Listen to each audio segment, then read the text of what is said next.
welcome to On Leading with Greatness. I'm Jim Salvucci of Guidance for Greatness. This week's installment, the rubber chicken effect.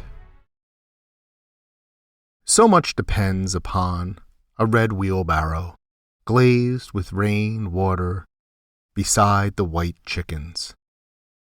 William Carlos Williams. My brother, an engineer, used to design control systems for manufacturing plants. Many of his clients came from the pharmaceutical industry, which generated a ton of anecdotes about the wonderful woolly world of drug companies. One of his best observations was what he dubbed the rubber chicken effect. As he tells it, pharmaceutical manufacturers, particularly back in the day, sometimes just stumbled into a new concoction by mixing things until they got the results they wanted, or some other unexpected yet desirable result. A classic case is Viagra, which was being tested as a potential heart medication, and then up popped this other use. When my brother came in to design a manufacturing system for the new product, these companies insisted it replicate every minute step of their ad hoc process, no matter how inconsequential or frivolous. My brother's punchline was that if someone had waved a rubber chicken in the air when they first concocted the drug, they would demand that the machine did the same as it churned out pills. That is the rubber chicken effect. It is a form of risk aversion. Take no chances. Change nothing. Arguably, this effect is not entirely benign since it sometimes may contribute to pharmaceutical side effects.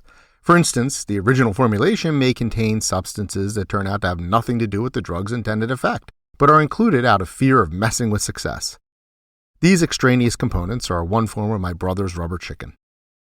Of course, the rubber chicken effect is not limited to pharmaceutical companies. You see it in every complex industry where individuals stumble upon positive outcomes and endlessly repeat the steps without regard for what truly works, what doesn't, or whether anything works at all. I had the grand privilege of working at a college that, despite dedicated faculty and staff, rubber chickened itself into mediocrity. The school had weathered a financial crisis years before my arrival. The newly appointed president and her team had managed to keep the institution afloat, but just barely. The board of trustees hailed them as heroes while ignoring the chronic and systemic problems that persisted. I've already written about the ensuing scarcity mentality they endured in an essay entitled "The Scars of Scarcity Run Deep." From my vantage point, it was clear that the president and her team, much like those old drug companies, lacked a solid understanding of their own operations. So you guessed it, they just kept doing it. All of it. They rubber chickened everything, no matter the consequences. One particularly peculiar practice was called confirmation, the brainchild of a vice president who designed the process to help keep students enrolled. Except it apparently did nothing of the kind, and may have contributed to the opposite. Confirmation dominated the first day of each semester, and all other activities, important office work, and even teaching were suspended for the day. Yes, that's right, we delayed the start of classes for this unholy sacrament of confirmation. The ritual required a battalion of staff to sit behind tables while every student obediently marched through a gauntlet of check-ins. The idea was to prevent students from falling through any conceivable crack, which sounds noble. In reality, though, virtually all the students had completed these tasks beforehand. In other words, confirmation was largely redundant and therefore a colossal waste of time for both students and staff. Worse still, students still managed to slip through the cracks. The next time you are out and about and happen to witness the rubber chicken effect in action, ask yourself, what are the side effects? That college's confirmation ritual, for instance, yielded a range of unintended consequences. Aside from squandering everyone's time, the day left everyone exhausted and many demoralized. Not an ideal launch to a college semester. Moreover, canceling classes had ramifications for the entire semester schedule. The worst effect was the message confirmation sent to the students regarding taking personal responsibility and what they should prioritize as they pursued an education. The magic chicken. The rubber chicken effect is a sort of magical thinking, a talisman or superstition. Baseball players are notoriously superstitious. If a batter puts on a new pair of socks at the start of a hitting streak, he may wear those same socks until the streak ends. As silly as that sounds, although ball players can be deadly serious about it. How is it any more silly than repeating business practices that have no relevance to success and may even cause harm? Do you hear that? It's the rubber chicken defenders countering with their mantra, chanted with religious fervor. But this is how we've always done it. There can be no other way. They might as well add, damn the waste and unintended consequences, full steam ahead. The rubber chicken rotates in other settings as well. It could be the overprotective parent who once nursed a child through a health crisis and still babies her at age 35. Or what about the company that requires exhaustive forms for every action because one time a form may have helped prevent a mistake?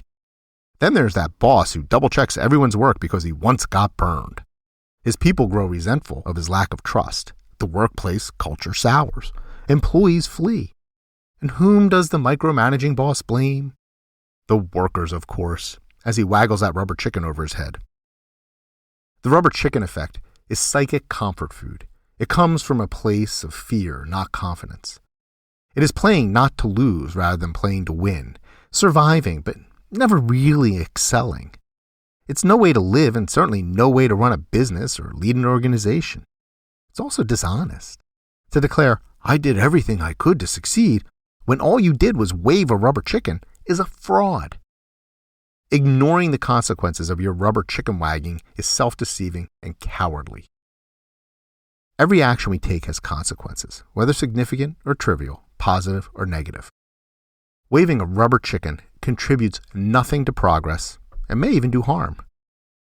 Great leaders understand all this, making decisions, taking action, and changing direction based on their best determination of the path toward success.